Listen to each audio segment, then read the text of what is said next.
नमस्कार दोस्तों।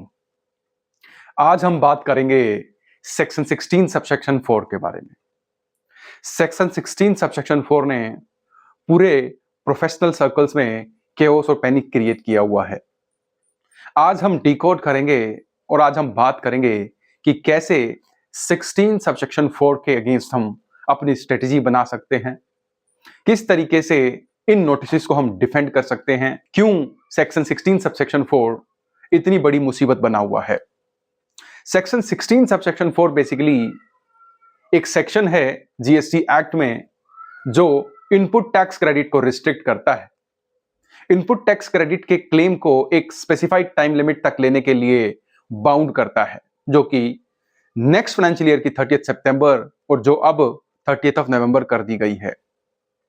अगर आपने एक टाइम लिमिट में इनपुट टैक्स क्रेडिट नहीं लिया तो आपका input tax credit officer disallow कर सकता है।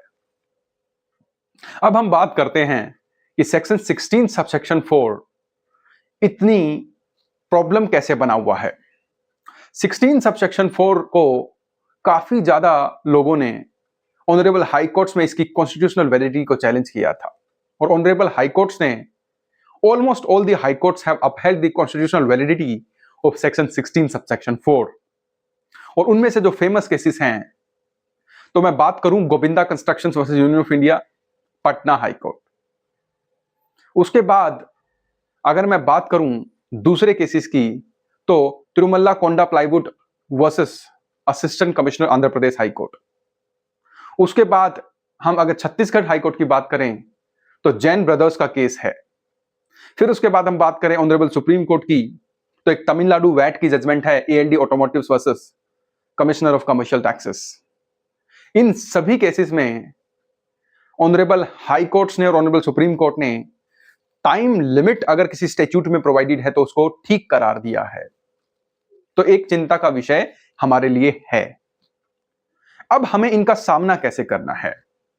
तो फ्रेंड्स, आपको इन नोटिस का सामना इस तरीके से करना है, जब भी आपके पास कोई नोटिस आता है तो आपको उसको दो कैटेगरीज में डिवाइड करना है। पहली, आपकी डिले किस वजह से हुई है। अगर ये डिपार्टमेंटल पोर्टल की वजह से हुई है तो आपके लिए अच्छी खबर है, और डिले अगर आपकी वजह से हुई है तो आपको अब एविडेंसेस, डॉक्यूमेंटेशन, ग्राउंड्स क्रिएट करने हैं। आपको अपना स्ट्रॉन्ग रिप्लाई बनाना है। मैं आपको 4 टिप्स देता हूं स्ट्रॉन्ग ग्राउंड्स बनाने के लिए। सबसे पहले, अगर डिपार्टमेंटल ग्लिचेस हैं तो उन ग्लिचेस के एविडेंसेस और ग्राउंड्स सुटेबली आप अपने सबमिशंस के अंदर इंकॉर्पोरेट करिए। अगर आपके जो ग्राउंड्स हैं उसमें कोई मेडिकल इश्यूज हैं तो आप उनको सुटेबली इंकॉर्पोरेट करिए, अगर मेडिकल इश्यूज की वजह से आपका डिले हुआ है। अगर जीएसटी का जो सेक्शन 16 सबसेक्शन 4 है उसका दूसरा प्रोमिनेंट रीजन है उसको चैलेंज करने का कि ये जो प्रोविजन है it is against the principle of cascading of taxes. आप 2 बार टैक्सेस ले रहे हैं, एक बार सप्लायर से, एक बार बायर का आईटीसी डिसअलाउ करके। तो आप लिखिए कि this section is against the principle of cascading of taxes. उसके बाद आप इसको चैलेंज करिए कि जो जीएसटीआर 1, 2, 3 का मैकेनिज्म था वो आज तक प्रिस्क्राइब ही नहीं हुआ। आपने इम्पॉसिबल कंडीशंस को मीट करने के लिए टैक्स पेयर को बाध्य किया है। ऑनरेबल मद्रास हाई कोर्ट, जो एचपी गैस ग्रामीण की जो जजमेंट है उसमें ऑनरेबल मद्रास हाई कोर्ट ने इन नोटिस को क्वैश किया कि आप एक इम्पॉसिबल टास्क कैसे दे सकते हैं टैक्स पेयर को। लेक्स नॉन कोजिट एड इम्पॉसिबिलिया का जो लीगल मैक्सिम है उसको उन्होंने इंप्लीमेंट किया। आप तीसरा ग्राउंड लीजिए कि GSTR 3B return is not a return. GSTR 3 was the return. GSTR 3B was introduced by a retrospective amendment of rule number 61, which is you say in your submissions that it is a bad law.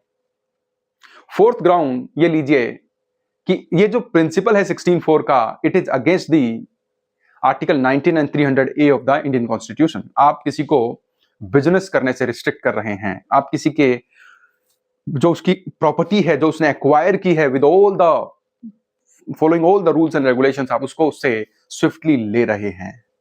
आप ये सब arguments इसमें करिए। अब बात करते हैं way forward क्या है। मित्रों, आप अगर आपका केस एडजुडिकेट हो चुका है तो आप अपील 100% फाइल करिए, विदाउट डिले फाइल करिए विद द प्री डिपॉजिट।